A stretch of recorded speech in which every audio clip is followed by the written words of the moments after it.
For the first time since Jerry Hall, Mrs. Gregory, and Tex Bradford have been prisoners on their captive yacht at the magic island of Euclidia, they have a chance to escape.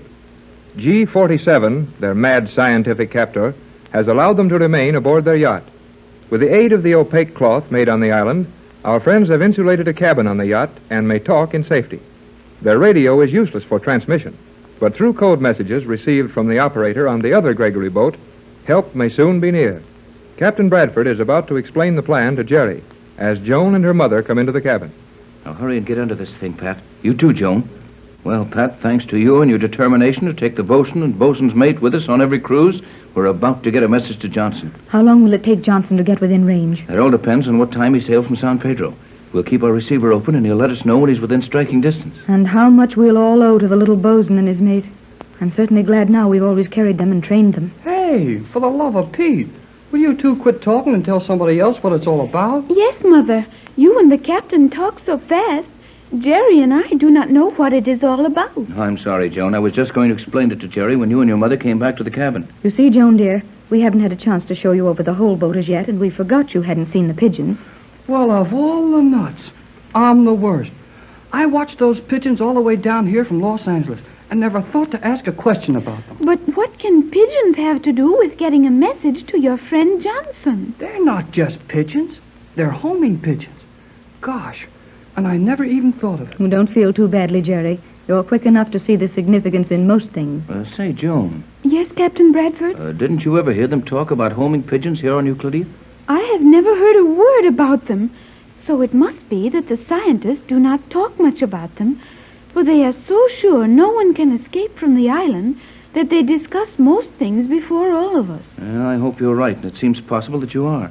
This infernal Euclidia is so far ahead of the world in scientific development, they must have forgotten the old standbys, or scorn to use them. G-47 always says that all things scientific are superior to the finest things in nature. That belief is the first weakness in the reasoning of G-47 that I have found. I guess he figures that homing pigeons are old-fashioned. That may be, but they're the only possible method of getting a message through that magnetized fog and all the other electrochemical devices this island is protected with. Do these pigeons really carry messages? You bet they do. And they fly fast, too. It is wonderful to learn that.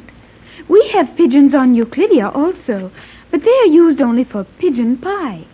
We have none that can talk. Only our parrots can talk, and they are not trained to carry messages. Our pigeons can't talk either, my dear. Then how do they carry messages? Oh, Joan. Now you are laughing at me. Well, I'm sorry, honey. We shouldn't do that. You see, these pigeons can't talk. We write a message on a piece of thin, strong paper, then tie it to their leg with a fine wire band and turn them loose.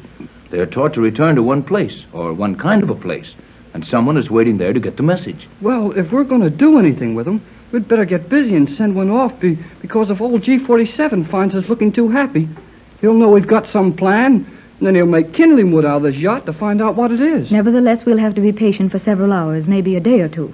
Why can't we let the pigeon go now, right away? We've got to wait till Johnson gets the other boat within the range these birds can cover. We're about 4,000 miles from Los Angeles, on this island, and the longest recorded flight over water was only a little over 1,000. And that's about the limit so far as I know. Well, if Johnson started from here the same time he got my first message that we were in danger, before old G-47 got me with that ray gun and made me change the message, Johnson's boat ought to be 1,000 miles out of San Pedro by now. How fast does this ship, the ship that Mr. Johnson is in, how fast will it travel? He'll be using our diesel-motored cruiser, and although it's nearly a 100-foot boat, it's built on hydroplane specifications, and Johnson runs it as if it had wings. So he ought to average from 50 to 55 knots for the run. Golly whiskers. Who ever heard of a big boat going 55 knots an hour for 4,000 miles? We have a number of things that the world in general never heard of, son. That boat will do all of that. But the worry is that heavily loaded with all my scientific equipment on board, it will burn a lot of fuel. And how will the fuel be replenished, Captain? From various ships Johnson will contact along the run. Ships flying Mrs. Gregory's merchant pennant, which will then put out from several ports to meet him. Boy, you're sure some mysterious people, all right. But just so as it comes out okay, I guess I can wait for the answers till you get ready to give them to me. You are an intelligent boy, Jerry. I know it. Now, you two keep still. We've got to figure just when to get that pigeon off to Johnson. There are many things to be planned and done before this flight can start. One thing, Tex. We must remember that magnetic fog and use string rather than wire on the leg band. Tex, I know what to do. A thread from this cloth of theirs. You do not have to worry about that all the time. And sometimes the fog is not magnetized. Are you sure about that, Joan? That would make it easier, wouldn't it, Tex? That would make it almost simple. But how can you tell that the fog is not magnetized all the time? I have heard the scientists talking about it. They magnetize the fog only when danger is near, and they have instruments which warn them of a boat or airplane 100 miles away. G47 says the constant utilization of current in the magnetism of the fog ring is too heavy a drain on the electric supply, which is difficult to replenish quickly. Well, that sounds reasonable. With all the machines they have running, all electrically driven, I imagine, they should conserve their power as much as possible. But how can you tell when the fog is magnetized and when it is not? It is magnetized only when the danger signal shows. Where is this danger signal gag? There is a red light in the center of the island by night and a red signal by day. Then if we make sure the red light is not displayed, we may safely send the Pigeon. I think it will be quite safe, Mother. It looks as if we're getting somewhere at last. But suppose G47 discovers these pigeons before we can use them. I got it. It's dark now. I'll go out and get the pigeons and bring them in here. Then he can't see them through this cloth. I will go with you, Jerry. Now hold it, you kids. We'd better not go near the pigeons till we want them. But, Tex, what if someone on the island notices them before we want them? Did you see the pigeons when you looked in that machine in their headquarters, Jerry? Sure. I saw everything on the yacht. The pigeons were playing. Yeah, I thought so. Then we don't dare to move them. Chances are they haven't attracted any attention. And maybe they won't. But you can bet someone is watching this boat every minute. And if anything was moved and brought in here where they couldn't see it, they'd be down for a look-see in a second. If G47 knows all about the things these pigeons can do, and he must know it, I cannot understand how he let you keep them at all. He would know they could fly out with messages. That worries me, too. Do you suppose they're just waiting to trap us when we use the pigeons? They're smart enough to be at that.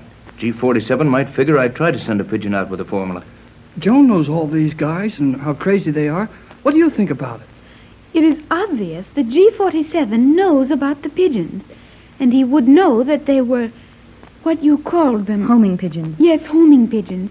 But he is so scornful of nature and so secure in his own inventions that he might be careless about it. That's possible, of course. Every man will make a mistake sometime, and this may be the one G47 will make. Tex, how close has Johnson got to be to us before there's a good chance of these birds getting to his boat? We'll let him get as close as possible, though these are well-trained birds, well cared for, and in the best of condition. They should make 500 miles straight as an arrow and right on schedule, providing weather conditions and other influences were favorable, of course. How far away will these automatic alarms on the island detect a foreign object? A large boat with motors can be located 200 miles away, an airplane 10,000 feet in the air, and even a rowboat or a swimmer 20 to 25 miles. And these alarms are strictly automatic, operating and registering disturbances all the time? At all times. And everything which comes within range of the alarms leaves a record on a recording device. Gosh, this is sure a tough one. If we get out of this one, we'll have something to tell the folks back home. And I think we'll get out sometime. Well, how will we know when Johnson is near enough to turn loose one of the birds? He'll keep on our radio beam, and we have a code that is simple but effective. So we'll be advised of his position at all times. I hope these men don't get wise to the fact that receiving Johnson's apparently hopeless message is of value to us. It would be easy enough for them to block Johnson's carrier wave. Captain Bradford, do not think me impertinent. You are a wise man, and I am only a young girl. But I would like to offer a little advice. Your offer is gladly accepted. Advice is what we need most of. I should figure, in your place, that G47 knows what every message you receive means to you. And the only reason he is letting you receive them is that he believes he can trap you into something which may give him access to your formula. Oh, gee whiz, Joan. You're too scared of that old guy. Joan has lived here all her life, Jerry. 14 of her 15 years. And she's seen many things done on this island that we couldn't even imagine. Well, just the same, everybody's got to make a mistake. And it's old G47's turn now. I think you may be right, Jerry, but we should be very careful. Now, here's another place where you can be a lot of help to us, Joan. Suppose we do get a pigeon free, get one outside the fog wall, and start it north for Johnson's boat. What have they to run it down with or catch it? The large ray guns would do it, but they are not too accurate at any great distance. How much is a great distance to these guys?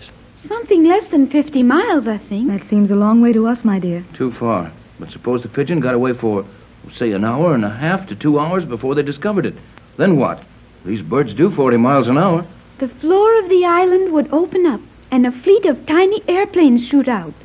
They will fly over 500 miles an hour and stay in the air for 18 hours. And they'd soon fly the birds down. Our only hope is to get a Pigeon out soon after dark and hope they don't discover it till daylight. Are you sure the Pigeon can find the other boat? Yeah. Suppose he sees something else to land on. What then? Those Pigeons have been trained between these two boats and never failed. They've covered distances up to 500 miles, and I think they could do 1,000 if they had to. And Johnson has a pair on his boat, which are trained to come to this boat. And only exhaustion would make them land on anything else. That's right, and that's something else to worry about. How come? Well, if Johnson should send a Pigeon before we do, the Pigeon thing is exposed. Yes, but Quiet, here's Johnson. J24Y. J12 calling Bradford on J24Y. Can you hear me, J24Y? No signal from you. Your beam may be broken by a storm. I am using land relay. Storm directly on Los Angeles beam to last position you gave me. Stand by for location of storm center. Try to reach me through land relay. Quiet now. When he gives us a location of the storm center, that will be his own position.